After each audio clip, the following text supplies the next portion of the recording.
You're listening to Everyday Engineering, the City of Madison's engineering podcast where we talk about infrastructure, complex topics explained simply, from the water that flows down your drain to the rain and snow that drains into the lakes, by way the curbs and streets we design. City engineering touches your life in so many ways, explained right now in Everyday Engineering. You've most likely cleared your plate after dinner in the sink, right? And let the garbage disposal do its magic. Or painted a room, washed the brush. All things we've most likely done. But where it goes, and more importantly, how it gets from your home to the water treatment plant is what we're talking about today, down the drain. So my name is Hannah Mohelnitzky, City of Madison Engineering Division Public Information Officer, and I'm joined today by Emily Jones. She's a pollution prevention specialist at the Madison Metropolitan Sewerage District. Nailed that one. And Jay Schlimgen, Engineering Division's Operations Supervisor here at the City of Madison. Impressive titles, both of you. Oh, thank you very much.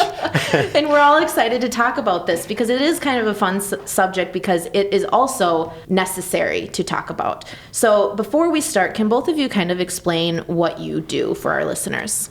Yeah, absolutely. So as a pollution prevention specialist, my job is keeping things out of the sewer system that could either cause a problem for the sewer or could cause a problem in the environment. Because the treatment plant is really good at cleaning up sewage, we get a lot of stuff down the drain that could cause issues though. So my job is to do education outreach and some program administration related to keeping those things out of the drain.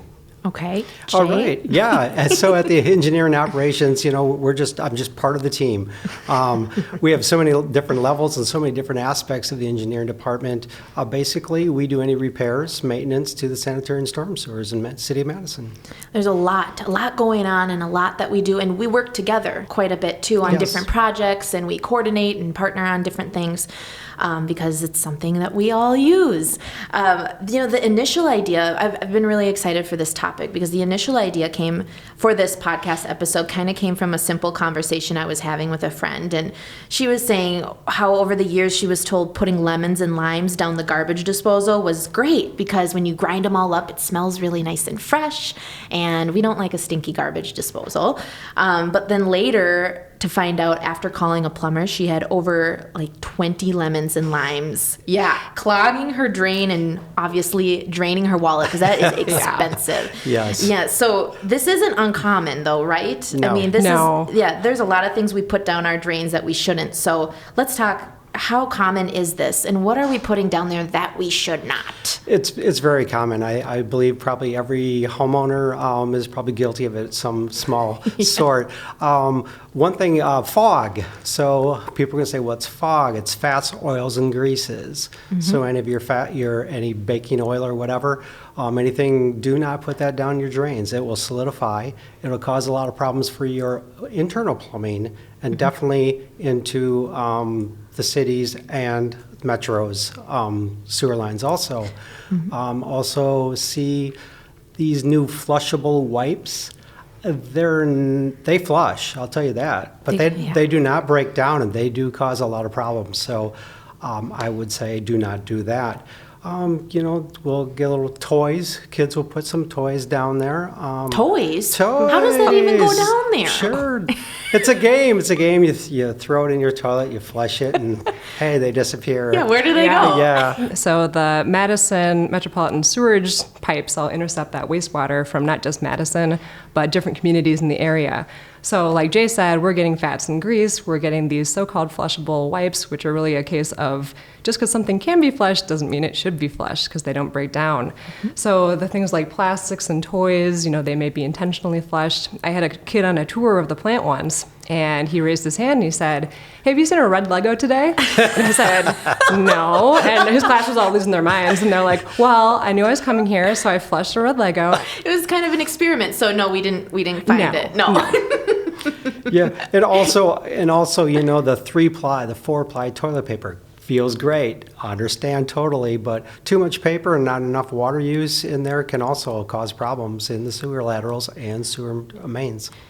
Wow. So no more lemons, no more Legos. Please. I love that. That's awesome. I mean, he's pretty smart to see where Yeah. it goes and how it works. Definitely. I think, that's great, but not great because we don't want that. No Legos, no lemons, or bacon grease or anything, or even washing paintbrushes. Paint. Good point. Good Right? point, yes. Paint's not good either. No. The oil-based paints, so we're fortunate in this area to have a household hazardous waste clean sweep site where people can take their oil-based paints and things like that. But yeah, the latex paints, it's preferable to dry those up, take those or those can actually just go in the trash. But if they're oil-based, something a little bit more toxic, that could go to clean sweep. Okay. Yes. I'm listening. 'Cause I was like, I know it's not supposed to go down that drain, but I want to reuse my brush and I don't want to go anywhere, but now I know where to go. Okay, let's lay some foundation to our conversation. So how does the drain or sanitary sewer work? And then let's also talk about the difference between sanitary versus storm. Okay. I guess I'll start out sanitary until it gets to Sure. to your area there. So anyway, people flush their toilets, they use their sinks, they use their showers. It goes down into their internal plumbing, out a sewer lateral, which is normally 4 inches. It goes into the city main, which could be from 6 inches to 42 inches. That is conveyed, gravity fed, or by pumps or lift stations, if needed for the elevation, into the Madison Metro lines.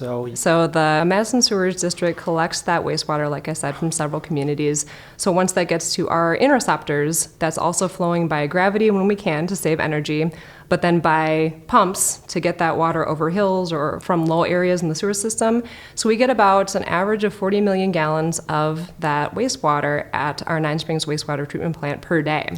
So that's on average. Day. What's that number again? 40 million gallons. So if you picture Camp Randall Stadium about halfway full of sewage, that's about what we're treating. And all of that goes through the wastewater treatment plant in less than a day. And that'll end up in 2 streams that are south of Madison, Badfish Creek and Badger Mill Creek. We'll be watching Badger games in a whole different through a whole different lens. Yeah, better at the treatment plant than in the football stadium. Absolutely, yes. Okay, so then we have, if you're not familiar and you're listening to this and you're like, okay, sewer, I just think sanitary sewer, but we also have a storm sewer. So why is it important for people to understand the difference between the two? Okay. Well, sanitary lines are going to be more, what I should say, tight. There's not any openings besides your sink drains and whatnot. The storm sewer pretty much starts from the inlets and the street curb line, and so whatever gets put in there goes down the line. We have many catch basins in the city of Madison, well over 2,000 that we try to maintain every year. Those catch basins have a sump in them, and that should collect the solids, and we go in there and clean them out. So after they pass through that catch basin or some other special screen structures that we have throughout the city, it eventually goes into our lakes and creeks and streams.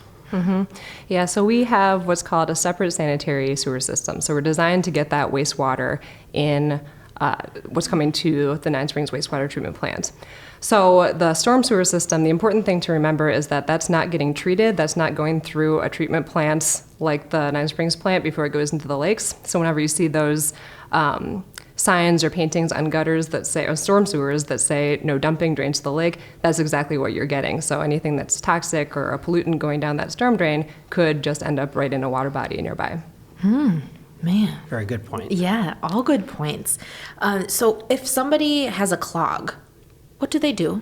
Where do they start? How do they know when to call somebody versus, I'm just going to go up to the store and get one of those things that, suctions it out or pushes it through or whatever? Like, what do I do? Sure. I guess if you're just have a plugged toilet, that's pretty simple. Take a plunger and plunge that out. Yeah, I think anybody can handle that, and Yeah. everybody probably has a plunger or two in their house. Sure. When it gets to be, more major that you're noticing in a couple sinks, in your toilet, and definitely a telltale sign is if you go down to your floor drain in your basement and there's water pooling around that. That should tell you that pipe, which is called the lateral, between your house and the city main are probably plugged. Or at times it could be the city main causing that also. Sure. Wow. Yeah, and so if you're noticing that water coming up out of your floor drain, just nothing's going down to the sewer system, then you can give a call to your sewer utility. So that could be calling the city or calling the sewage district in some instances, and crews will go out. In our case, from the sewerage district, our crews would see if that main has an issue in it. So our crews would pop manholes upstream and downstream of that home and see if there's any flooding or clogging issues. So even though we're a separate sanitary sewer, there's still the potential for groundwater and stormwater to get into our system through leaks or through floor drains in a flooded basement. And so as we get those flood events, we might be getting groundwater or stormwater into our sewer system and causing that water to back up. Or there could be a clog. So we have issues with fat soils and grease and those so-called flushable wipes and trash that comes down the drain. And if that clogs something downstream, that water is going to take the path of least resistance, and that might be into somebody's house.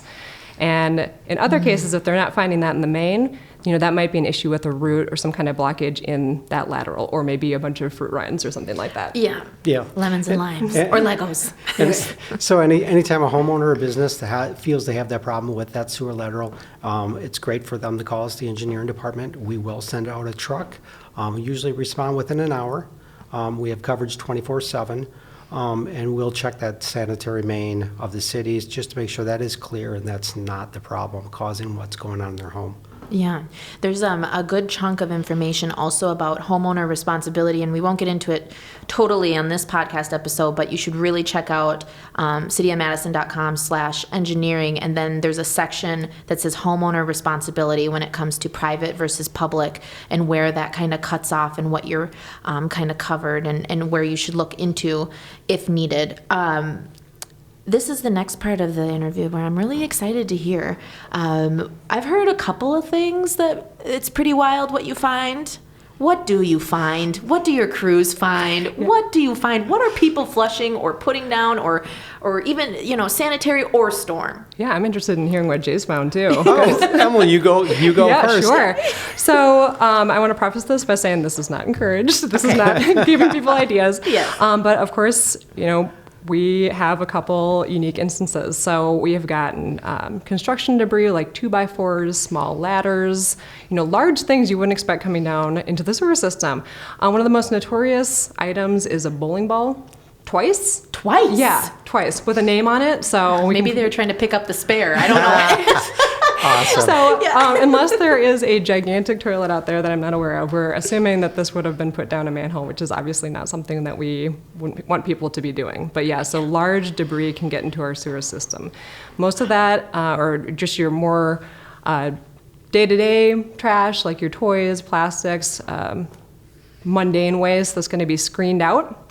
But that can cause obviously an issue in the sewer system. So that bowling ball was about the same diameter as the pipe, and so our mechanics had to go in and basically crush it to get it out of the pipe. And so whenever you can't move that water away from your house, that can cause problems. So definitely don't want that. Yeah, we also had found a bowling ball in one of our sewers. Okay. We found a Christmas tree and actually a sanitary structure, which a whole tree? Yeah, I think somebody wanted to get rid of their Christmas tree, so they opened the manhole cover and stuffed it down in there, and it did cause a blockage, of course. Yeah. As did that bowling ball.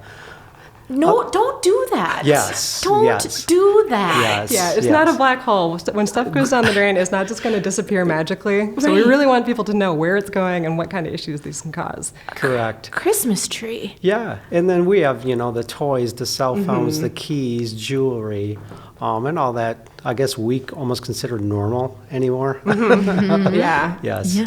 Is there any chance to get, if you're doing the dishes, you drop your ring down, or your wedding ring, or you drop a cell phone, or what are the chances of getting it back? And really, do we want it back? In theory, when it's in your house, if you can get a plumber to get it out for you, that's probably your best bet. Because once that gets into the 40 million gallons of wastewater, your solids, your jewelry, and things like that are probably going to settle into the solids, and it's all rushing through the plant. And so, at that point, unfortunately, it's probably lost.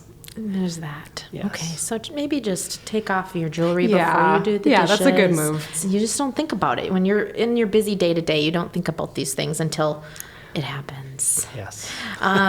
There's a lot of work from the city that we do for preventative maintenance and how we maintain and keep our sewers clear. Can you kind of speak to that a little bit, Jay? Because it really is impressive how much we've invested in this and how much it's working. Yes, sure. We take care of over 700 miles of sanitary sewer in Madison. We run our TV cameras through the entire system once every 10 years to see what's going on in there, if there's any defects or anything, repairs that need to be made. Our sewer backups, we can keep in the single digits now. We have a very aggressive cleaning, and it's really worked for us. And are those the green Vectors, those big green those Vectors. big green trucks you see. Yep. Those are, I mean, it's amazing. It's amazing the improvement. And really, at the end of the day, it helps the taxpayer not have to pay for all the repairs of all the mains if it all adds up. Oh, yes. Yes. We do a camera system down the pipes. Yes. Can you just kind of talk about that a little So bit? anyway, we operate 3 different camera units at the city. And like I said, our goal is to do every pipe every 10 years. We have them operating sometimes up to 7 days a week. We TV anything special projects, I would call them. If an operator was out cleaning and they've got an inkling there's something wrong with that, we'll TV that. TV meaning a little camera that goes Little down. camera that goes down into sewer line. We do pre-construction, post-construction, and again, keeping on that 10-year cycle. Yeah, and as far as maintenance, our crews are doing similar things, televising the lines, catching what's called inflow infiltration, or that groundwater, stormwater coming into our system that shouldn't. Keeping those items of debris out of the sewer system are going to save time and the maintenance costs associated with removing them. And so not only not flushing the wipes and the Kleenex and the tampons and anything that's not going to break down in the sewer system, but collecting that cooking grease, putting that in the trash once it's cooled, things like that. But also there are issues that we have that aren't visible. So we've talked a lot about the trash, but we have issues with things that come to the plant that we're not designed to treat. So things like chloride from salt, which mostly comes from water softeners. Some of that comes in as road salt to the sewer system too. Things like pharmaceuticals, we don't want people flushing unused medications because those will just pass through into the environment, and things like mercury if you have mercury at your home. And so what people can do is find the right disposal methods for these items or minimize their use of them, and that will help out the sewer system by keeping our water cleaner. Wow. I've learned so much listening to both of you, and also some entertaining stories. Any other takeaways, anything else? The last question that we didn't cover, you want to mention, worth covering, you want our listeners to know? I just recap the importance of the property owners, homeowners giving us a hand, not flushing what they should not, and know that they're a big part of this, the success that we are having and at Madison Metro. We give free tours to the public, and so if anybody wants to come see the wastewater treatment, where all their wastewater comes after it gets through the sewer system, they can come tour the treatment plants and see some of the items that we pulled out. We have a Toys of the Underworld exhibit. Thank you both for stopping by, and this is a really good topic that I think will help a lot of people too. So thank you. If you're listening to this and you have more questions about this topic or anything else you want us to talk about or even cover in upcoming episodes, please click over to the City of Madison Engineering Facebook page, comment there, ask us a question, suggest. We want to hear from you because we're here for you as a resource every day in engineering.